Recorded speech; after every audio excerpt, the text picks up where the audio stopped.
പ്രിയ കൂട്ടുകാരെ, അസ്സലാമു അലൈക്കും വറഹ്മത്തുള്ളാഹി. 5ാം ക്ലാസ്സിന്റെ പുതുതായിട്ടുള്ള ലിസാനുൽ ഖുർആനിലെ ഒന്നാമത്തെ പാഠം മദീനത്തുൽ മുനവ്വറ. നബി സല്ലല്ലാഹു അലൈഹി വസല്ലം അന്ത്യവിശ്രമം കൊള്ളുന്ന മസ്ജിദുൻ നബവിയിലെ പച്ചക്കുബ്ബ മദീനത്തുൽ മുനവ്വറ. നമുക്ക് അതിനെ കുറിച്ചാണ് പാഠഭാഗത്തിൽ പറയുന്നത്. അതായത് നബി സല്ലല്ലാഹു അലൈഹി വസല്ലമ 53-ാം വയസ്സിൽ മക്കയിൽ നിന്ന് മദീനയിലേക്ക് ഹിജ്റ പോവുകയാണ്. മദീന നിവാസികൾ അവരെ സ്വീകരിക്കുന്നു. എങ്ങനെ? ദഫ്മുട്ടി പാട്ടുപാടി. അതാണ് അവിടെ ആ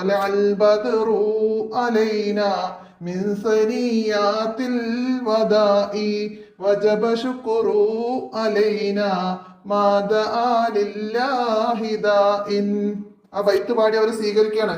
അങ്ങനെ നബി സല്ലല്ലാഹു അലൈഹി വസല്ലമയും സഹാബാക്കളും ചേർന്ന് മദീനയിൽ മസ്ജിദുൻ നബവി നിർമ്മിച്ചു. അത് പ്രസിദ്ധമായി. അങ്ങനെ നബി സല്ലല്ലാഹു അലൈഹി വസല്ലമ 10 വർഷം ഹിജ്റ പോയി 10 വർഷം മദീനയിൽ താമസിച്ചു. അവിടെ വെച്ച് വഫാത്തായി. അവിടെ തന്നെ മറമാടപ്പെട്ടു. അതാണ് മദീനത്തുൽ മുനവ്വറ. അല്ലാഹു തആല നമുക്കെല്ലാവർക്കും അവിടെ എത്തി സിയാറത്ത് ചെയ്യാനൊക്കെ തൗഫീക്ക് നൽകട്ടെ. അപ്പൊ അതാണ് പാഠത്തിൽ മനസ്സിലാക്കേണ്ടത്.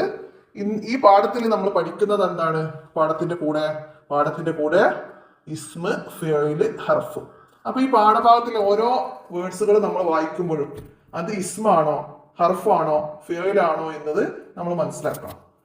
അപ്പോൾ അത് നമുക്ക് ഇവിടെ പാഠത്തിന്റെ അവസാനത്തിൽ 3 ബോക്സുകളായിട്ട് തന്നിട്ടുണ്ട്. അവിടെ ആദ്യം വന്നത് ഇസ്മാണ്, പിന്നെ ഫിഅലും, പിന്നെ ഹർഫും. അപ്പോൾ റസൂല്, അള്ളാഹ്, നാസ്, ഇസ്ലാം, മക്ക, മുശ്രിക്കൂൻ, അങ്ങനെ ഓർഡറിൽ കൊടുത്തതൊക്കെ എന്താണ്? പേരുകളാണ്. അതായത് ആളുകളുടെ പേരാകാം, വസ്തുക്കളുടെ പേരാകാം, സ്ഥലത്തിന്റെ പേരാകാം, മൃഗങ്ങൾ, പക്ഷികൾ, എന്തിന്റെയും പേരിനെ സൂചിപ്പിക്കുന്നതാണ് പറയുന്നതാണ് ഇസ്മ എന്നത്.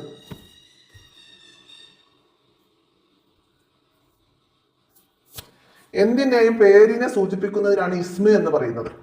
അപ്പൊ അവിടെ ഓരോന്നിന്റെയും മീനിങ് മനസ്സിലാക്കിയാൽ നമുക്ക് ഇസ്മ ഏതാണ്, ഫിഅൽ ഏതാണ്, ഹർഫ് ഏതാണെന്ന് മനസ്സിലാക്കാൻ പറ്റും. അപ്പൊ അത് ഓരോന്നും മനസ്സിലാക്കണം. അപ്പൊ അവിടെ പേരുകളൊക്കെ എല്ലാവർക്കും അറിയാം. അസ്ഹാബ് എന്ന് പറഞ്ഞാൽ സഹാബത്ത്, മദീന എന്ന് പറഞ്ഞാൽ മദീന, ഹും അവർ, അപ്പൊ ഒരു ആളുകളാണ്. അഹ്ല് എന്ന് പറഞ്ഞ കുടുംബം, അത് നമ്മളെ ആളുകളെയാണ്. ദുഫൂഫ എന്ന് പറഞ്ഞാല് അവര് ദഫ് മുട്ടി. നബി, മസ്ജിദ്, പള്ളി, അങ്ങനെ ഓരോന്ന് അങ്ങനെ പറഞ്ഞു പോവുക. അപ്പൊ ഓരോന്നും മനസ്സിലാക്കുക. ഓക്കെ. പിന്നെന്താണ്? അതിന്റെ താഴെ ഫിഅലാണ്. ഫിഅലിന് നമുക്ക് അർത്ഥം മനസ്സിലാക്കിയാലാണ് പെട്ടെന്ന് വേർതിരിക്കാൻ കഴിയുള്ളൂ. ഇപ്പൊ അവിടെ ഫസ്റ്റ് തന്നെ പാഠഭാഗത്തിൽ ദാ റസൂലുള്ളാഹി സ്വല്ലല്ലാഹു അലൈഹി വസല്ലം. ദാ എന്ന് പറഞ്ഞാൽ ക്ഷണിച്ചു. അപ്പോ നബി സല്ലല്ലാഹു അലൈഹി വസല്ലമ ക്ഷണിച്ചു എന്നാണ്. അതില് റസൂൽ സല്ലല്ലാഹു അലൈഹി വസല്ലമ എന്ന് പറഞ്ഞാല് പേരും, ദാ ക്ഷണിച്ചു എന്നത് ഫിഅലും ആണ്. അങ്ങനെ ഓരോന്നും അർത്ഥം മനസ്സിലാക്കിയിട്ട് ഇപ്പൊ ഇവിടെ വന്ന ബോക്സിലുള്ളത് ദാ ക്ഷണിച്ചു, അലിബ ദേഷ്യപ്പെട്ടു, ആദൗ എന്താണ്? ദ്രോഹിച്ചു എന്നാണ്. ആദൗ ദ്രോഹിച്ചു. ഹാജർ പോയി, നമ്മൾ ഹിജ്റ പോയി എന്ന് പറയില്ല. അപ്പൊ ഹാജർ ഹിജ്റ പോയി. പിന്നെ ഇസ്തഖ്ബല സ്വീകരിച്ചു, അവരെ സ്വീകരിച്ചു. പിന്നെ യളിരിബൂന അടിക്കുന്നു, അതായത് അവർ ദഫ് മുട്ടുന്നു എന്ന് പറഞ്ഞു നമ്മള്. അതാണ് അവർ ദഫ് മുട്ടി സ്വീകരിച്ചപ്പോ യളിരിബൂന അടിക്കുന്നു. പിന്നെന്താണ്?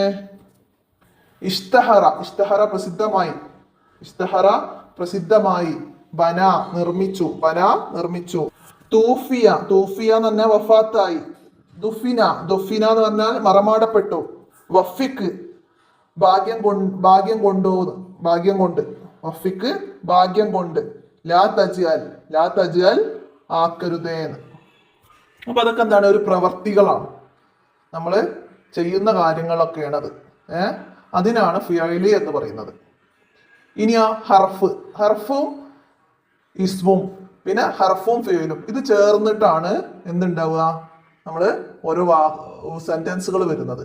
അതായത് നേരത്തെ നമ്മൾ പറഞ്ഞു അല്ലെ, ഇലൽ മക്ക, ഫിൽ മദീന എന്നൊക്കെയാണ് നമ്മളെ പാഠഭാഗത്തിൽ വരുന്നത്. അപ്പൊ ഇല, ഫി, സുമ്മ, തുവഫിയ എന്നൊക്കെ വരുന്നത് എന്താണ്? ഹർഫും ഫിയലും അല്ലെങ്കിൽ ഹർഫും ഇസ്മും ഒക്കെ അങ്ങനെ ചേർന്നിട്ടാണ് അത് വരുന്നത്. അറബി എന്തെങ്കിലും ഒരു സെന്റൻസ് ഉണ്ടെങ്കിൽ അത് ഇസ്മും ഫെയിലും ഹർഫും കൂടി ചേർന്നാണ് വരുന്നത്. ഹർഫും ഫെയിലും ഇസ്മും ചേർന്നാണ് അറബി ഒരു സെന്റൻസ് ഉണ്ടാവുന്നത്. അപ്പൊ അത് മനസ്സിലാക്കിയാൽ, അതിൽ അർത്ഥം മനസ്സിലാക്കിയാൽ നമുക്ക് അതിൽ ഹർഫ് ഏത്, ഫെയിൽ ഏത്, ഇസ്മ ഏത് എന്ന് വേർതിരിക്കാൻ കഴിയും. അതുപോലെയാണ് അടുത്ത ഒരു വർക്ക് നമുക്കുള്ളത്. അപ്പൊ അവിടെ വന്ന സെന്റൻസ് ഏതാണ്? ഫി യൗമി ഉത്ലത്തിൻ ഖറജ ഹാമിദുൻ മാ സദീഖിഹി ഇലൽ ഹദീഖത്തി റആ ഫിൽ ഹദീഖത്തി അസ്ഹാറൻ ജമീലത്തൻ ഖാല ലി സദീഖിഹി ഹാദാ മൻളുറുൻ ജമീലുൻ. ഒരു ദിവസം ഹറജ പുറപ്പെട്ടു, ഒരു അവധി ദിവസം. ഫി യൗമി ഉത്ലത്തി എന്ന് പറഞ്ഞാൽ ഒരു അവധി ദിവസം. ഹറജ ഹാമിദുൻ, ഹാമിദ് പുറപ്പെട്ടു. മാ സദീഖിഹി, കൂട്ടുകാരന്റെ വീട്ടിലേക്ക്. ഇലൽ ഹദീഖത്തി, മാ സ്വദീഖിഹി ഇലൽ ഹദീഖത്തി, കൂട്ടുകാരന്റെ കൂടെ പൂന്തോട്ടത്തിലേക്ക് പുറപ്പെട്ടു. റഅ, അവർ കണ്ടു. ഫിൽ ഹദീഖത്തി അസ്ഹാറൻ, പൂന്തോട്ടത്തില് നല്ല ഭംഗിയുള്ള, ജമീലത്ത് നല്ല ഭംഗിയുള്ള, അസ്ഹാറൻ പൂക്കള് കണ്ടു. കാല, അവൻ പറഞ്ഞു. ലി സ്വദീഖിഹി, കൂട്ടുകാരനോട് പറഞ്ഞു. ഹാദാ മൻളുറുൻ ജമീലുൻ, എന്ത് ഭംഗിയുള്ള കാഴ്ച എന്ന് അവൻ പറഞ്ഞു. അപ്പൊ ഇതില് ഓരോരോ വേർഡ്സുകൾ എടുത്തിട്ട് അത് ഇസ്മാണോ ഫെയിലാണോ നമ്മൾ വേർതിരിച്ച് എഴുതണം. അപ്പൊ അവിടെ ഓരോന്ന് വായിക്കാം. ഫി എന്നത് എന്താണ്? ഹർഫിൽ എഴുതുക. ഫി എന്നത് ഹർഫിൽ എഴുതുക. പിന്നെ യൗമ് ദിവസം, അപ്പൊ അത് ഇസ്മാണ്, ഇസ്മിൽ എഴുതുക. പിന്നെ ഉത്തുലത്ത് എന്നുള്ളത് എന്താണ്? ഇസ്മാണ്, അവിടെ എഴുതുക. അവിടെ അങ്ങനെ ഓരോന്ന് വായിച്ചിട്ട് ഹറജ എന്നാ പോയി എന്നാണ്. അപ്പൊ അത് ഫിയയിലാണ്, ഫിയയില്. അപ്പൊ അത് ഫിയലിലേക്ക് എഴുതുക. പിന്നെ മാ എന്നുള്ളത് ഹർഫാണ്. സ്വദീഖിഹി നമ്മളൊരു പേര് പറയാണ് അല്ലെ, കൂട്ടുകാരെന്ന്. അപ്പൊ അത് ഇസ്മിൽ എഴുതുക. ഇല എന്നുള്ളത് ഹർഫ്. ഹദീഖിഹി എന്ന് പറഞ്ഞാല് പൂന്തോട്ടം, അതൊരു പേരാണ്. അപ്പൊ ഇസ്മിൽ എഴുതുക.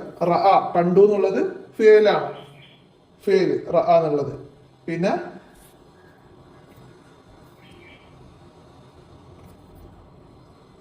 ഫി അത് നേരത്തെ നമ്മൾ എഴുതി ഹർഫില്. അതുപോലെ ഹദീഖത്ത് എഴുതി, ഇസ്മിൽ എഴുതി.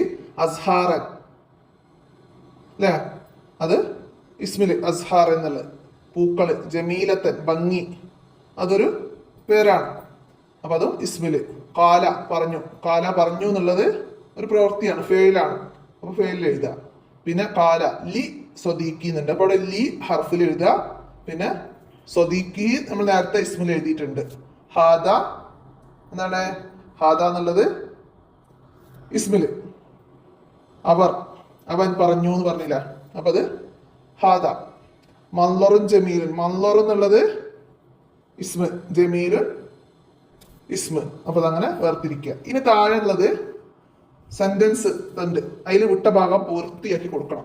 മേലെ ഫാത്തിമത്തു ഇലാ ഫത്തഹ, അതിൽ ഫാത്തിമത്തു എന്നുള്ളത് ഇസ്മും ഇലാ എന്നുള്ളത് ഹർഫും.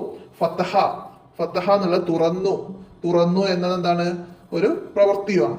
അപ്പൊ അവിടെ ഒന്നാമത്തത് ഫത്തഹൽ ഹാദിമുൽ ബാബ്. ഹാദിം എന്ന് പറഞ്ഞാൽ സഹായി എന്താണ്? വാതിൽ തുറന്നു. അപ്പൊ അത് ഫത്തഹ എന്നുള്ളത് ഒന്നാമത്തിന്റെ അവിടെ നമുക്ക് എഴുതി കൊടുക്കാം. പിന്നെ ഖറഅത്ത ഖുർആൻ എന്താണ്? ഖുർആൻ പാരായണം ചെയ്തു. ആര്? ഫാത്തിമ ഖുർആൻ പാരായണം ചെയ്തു. ഇനി ദഹബുൽ ഔലാദ്, കുട്ടികൾ പോയി. എവിടേക്കാ? ഇലൽ മൈദാൻ, കുട്ടികൾ പോയത് മൈതാനത്തിലേക്കാണ്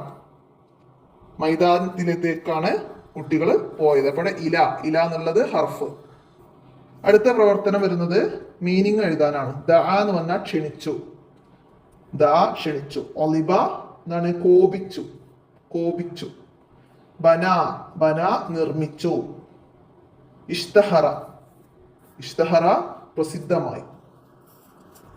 പിന്നെ അടുത്തത് ഖുർആനിലെ ചെറിയൊരു ആയത്തുകൾ. അർ-റഹ്മാൻ അല്ലമൽ ഖുർആൻ ഖലഖൽ ഇൻസാൻ. അതിൽ നിന്ന് എന്താണ്? ഫിയല് വേർതിരിക്കാനാണ്. അതിൽ ഫെയില് വന്നത് അല്ലമ എന്നും ഖലഖ എന്നും. അല്ലമൽ ഖുർആൻ, ഖുർആൻ പാരായണം ചെയ്തു. അപ്പൊ ഇവിടെ അല്ലമൽ ഖുർആൻ, ഖുർആൻ പഠിപ്പിച്ചു. അവിടെ അപ്പൊ ആ അല്ലമ എന്നുള്ളതാണ് അവിടെ ഫേല്. അല്ലമ ഇത് ഫേല്. ഖുർആൻ എന്ന് പറഞ്ഞത് ഒരു പേരാണല്ലോ അല്ലെ. അപ്പൊ അത് മനസ്സിലാക്കാം, അത് ഇസ്മാണ്. പിന്നെ റഹ്മാൻ എന്നുള്ള അള്ളാഹുവിൻ്റെത് ഇസ്മ. പിന്നെ ഹലക്കൽ ഇൻസാൻ, ഹലക്കൽ ഇൻസാൻ സൃഷ്ടിച്ചു, ഹലക്ക സൃഷ്ടിച്ചു, അതാണ് അതിലെ ഫേല്. മനുഷ്യരെ സൃഷ്ടിച്ചു, ഹലക്കൽ ഇൻസാൻ. അപ്പൊ ഇത് ഹലക്ക എന്നതാണ്, അതിൻ്റെയൊക്കെ അണ്ടർലൈൻ ചെയ്ത് കൊടുക്കുക നമുക്ക്. ഇനി താഴെ പിന്നെ കോപ്പി എഴുതുന്ന പോലെ അതിന്റെ മേലെ കൂടെ എഴുതിയിട്ട് പിന്നെ പകർത്തി എഴുതാനാണ്. പിന്നെ ഏറ്റവും അടിയിൽ അവിടെ നമുക്ക് മീനിങ് തന്നിട്ടുണ്ടല്ലോ അല്ലെ. ദാ ക്ഷണിച്ചു, അതാ